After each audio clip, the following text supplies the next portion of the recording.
when you have metals, what you need to think about is identify required processing. By what way do I treat that metal to achieve my properties? For example, what kind of a processing should I use? Do I need to cast it? Do I need to sintering it?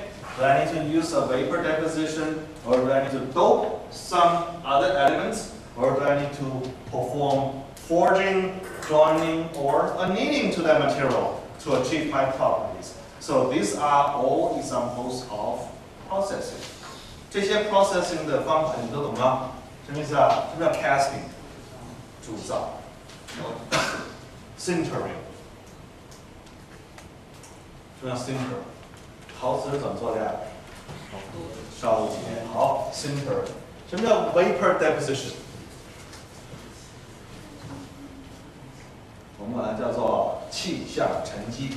好，大家其实都能看得明白，但是咱们现在要说的 professional 一点啊，咱们叫做 vapor deposition 啊，气象沉积 ，can be physical or chemical， 有物理气象沉积或者化学气象沉积，叫做 PVD 或者 CVD。OK， 什么叫做 doping？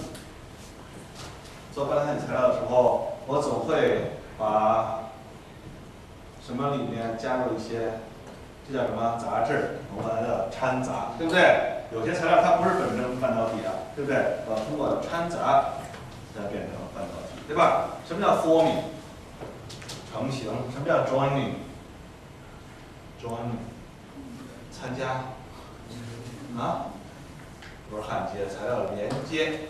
现在不提焊接啊，现在的比较 professional 的方法都提材料连接，因为现在材料的连接方法远远比焊接要广泛的多。它不仅仅光是最传统的，你见大马路上那种拿着一根焊条在它焊那种，那叫传统的焊接方法。现在材料连接方法有很多，不仅仅是焊接，还有很多是交接，对不对？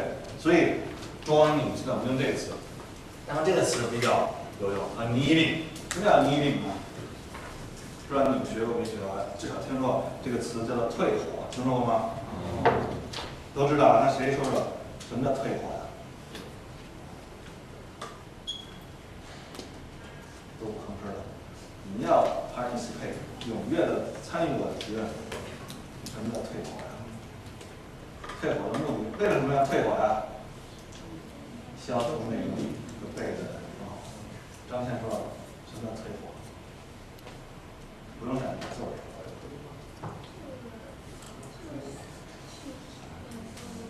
我怎么样才算给它退火呢？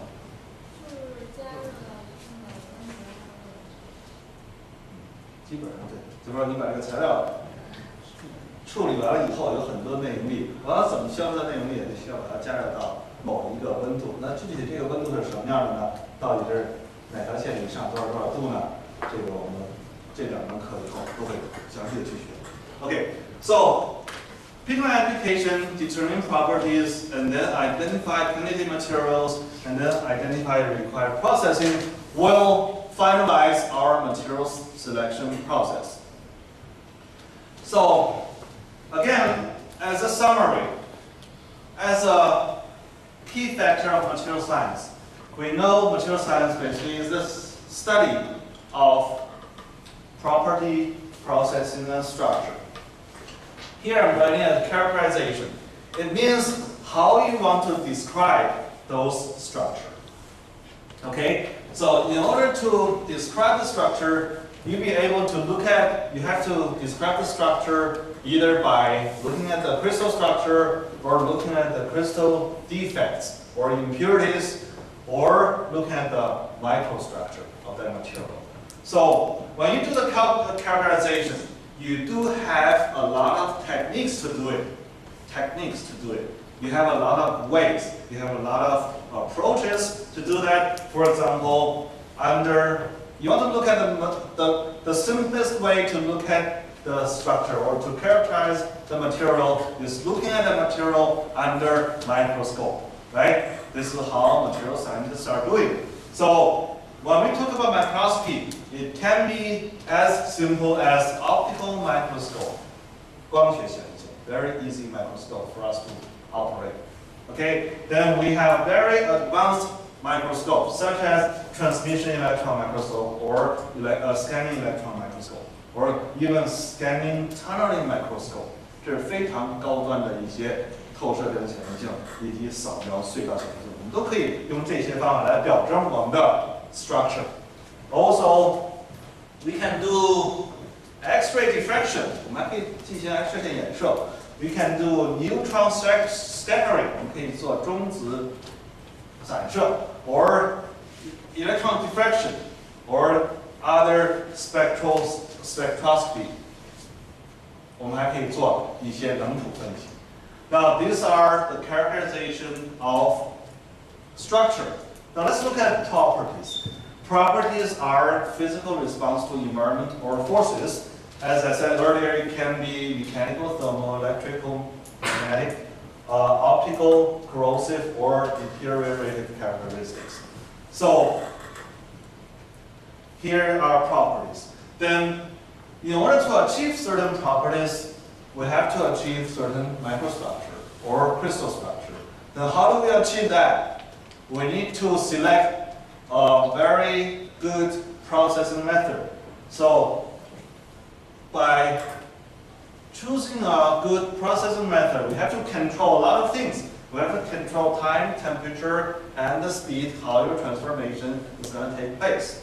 So, we have a lot of choice. We can do either casting, forging, stamping, layer by layer growth. This is a very new technology when you grow nanowire in your nanotechnology.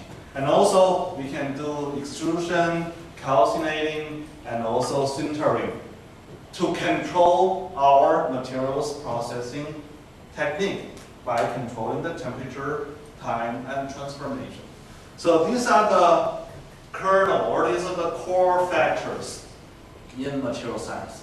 After all this has to be achieved, we have to think about another thing. That is environmental effect. 我刚才讲了这么半天，我没提什么呀？材料科学4要素，对不对？我一直在说 property, structure, and processing. 你把这些都调好了 ，if your material is not good to the environment, then it is a waste. So we say, realistically, engineering materials is going to be a trade-off. 什么叫 trade-off?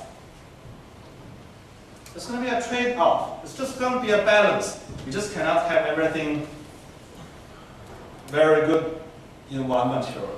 Okay, it has to be a trade-off. It has to be a balance. Like when you have to think about properties, what do we need or what we want? Then deterioration. You have to think about when you make a material, how long it's going to last. Okay, I want to use that material for a relatively longer period of time. I don't want to use it for a day and then it's going to be electronic or whatever waste. Okay, then cost is a very important factor to make a material. People want to make a material with less cost and to sell more to make money, right? So what is the biggest bang for the buck? Means what is the highest level of my cost? Also, when all these criteria are satisfied, you have to think one most important thing is the resource depletion. When I make this material, I'm using a lot of natural resources in the earth, right? You're gonna consume those resources. So it's gonna cause environmental issues. So you have to think about how to find new reserves or develop